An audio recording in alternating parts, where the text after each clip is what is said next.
kailangang maintindihan muna kung ano at paano nagsimula ang tao. Narito ang mga salik at batayan ayon sa Biblia at kasaysayan. Ang propesya tungkol sa dragon with 7 heads at ang woman clothed with the sun, ipinapakita dito ang kinalaman ng Genesis. Ayon sa Revelation, ang dragon ay ibinagsak sa lupa. Mga fallen angels po yun. Wala naman pong ibang ibinagsak dito sa lupa, kundi mga fallen angels. Pagkatapos sinabing ang dragon ay may 7 ulo. Kapag inalam mo naman kung ano ang kahulugan ng 7 heads o 7 ulo, ang sinasabi ay, ito daw ay 7 kings. Soul kings, naging tao po. Pwede rin daw na ito ay mga kahulugan ng 7 hills. Ang 7 hills kung titignan natin sa Biblia ay nangangahulugan ng 7 kingdoms o kaya 7 bansa, Isaiah 2:2. At mangyayari sa mga huling araw, na ang bundok ng bahay ng Panginoon ay matatatag sa taluktok ng mga bundok, at magiging mataas sa mga burol, at lahat ng bansa ay magsisiparon doon. Ngayon, ano ba ang bumubuo sa mga kingdoms at mga bansa?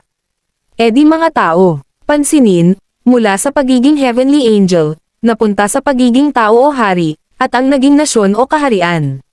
So ito ay naging isang lahi, lahat po yan ang nakasulat sa Biblia. Ngunit, bakit parang napaka-impossibling paniwalaan? Ito po ang mga rason. Hindi naintindihan kung ano ang fallen angels at paano sila mag-interact sa tao, gaya ng nangyari noon sa panahon ni Adam and Eve. Sa Genesis po yun, puntong ito mahalagang tandaan ang naging papel ng mga fallen angels sa sinaunang tao. Ngayon dumako naman tayo sa pagkalalang ng unang lahi ng tao. Ayon sa Biblia ay may 2 panahon ng paglalang sa tao. Ang unang paglalang ay ayon sa chapter 1 ng Genesis. Sa Genesis Kapitulo 1 versikulo 26 ay ganito ang sinasabi, Genesis Kapitulo 1 versikulo 26 hanggang 30.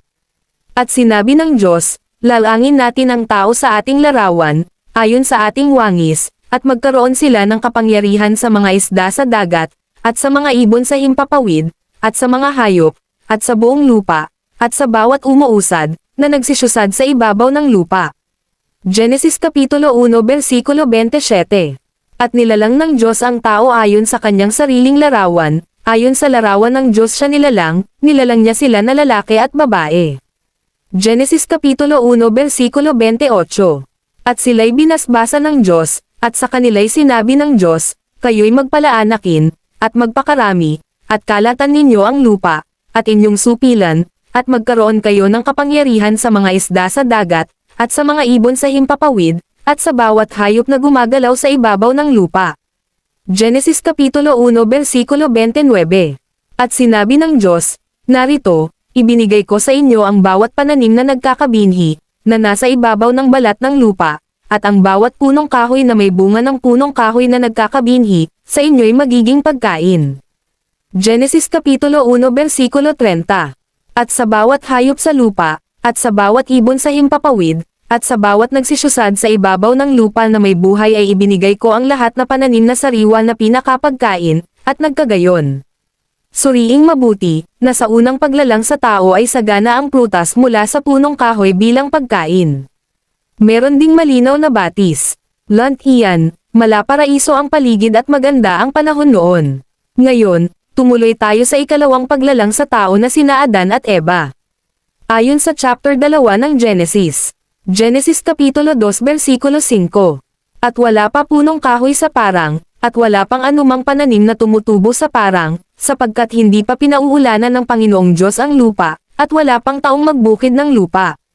Genesis Kapitulo 2 versikulo 7. At nilalang ng Panginoong Diyos ang tao sa alabok ng lupa, at hinangahan ang kanyang mga butas ng ilong ng hininga ng buhay, at ang tao ay naging kaluluwang may buhay. Genesis Kapitulo 2 versikulo 8. At naglagay ang Panginoong Diyos ng isang halamanan sa Eden, sa dakong silanganan, at inilagay niya roon ang taong kanyang nilalang. Genesis Kapitulo 2 versikulo 9.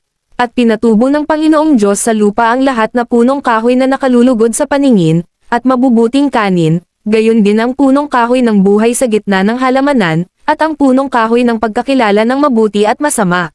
Genesis Kapitulo 2 versikulo 18. At sinabi ng Panginoong Diyos, hindi mabuti na ang lalaki ay mag-isa, siya ay lalalang ko ng isang katulong niya. Yan po ang kaganapan ng paglalang kay Adan at Eva. Totoo kaya na may naunang tao liban kay Adan at Eva? Totoo kaya na kasama ang mga angel sa paglalang sa tao? At bakit inilagay sila sa halamanan ng Eden na may bantay na mga anghel?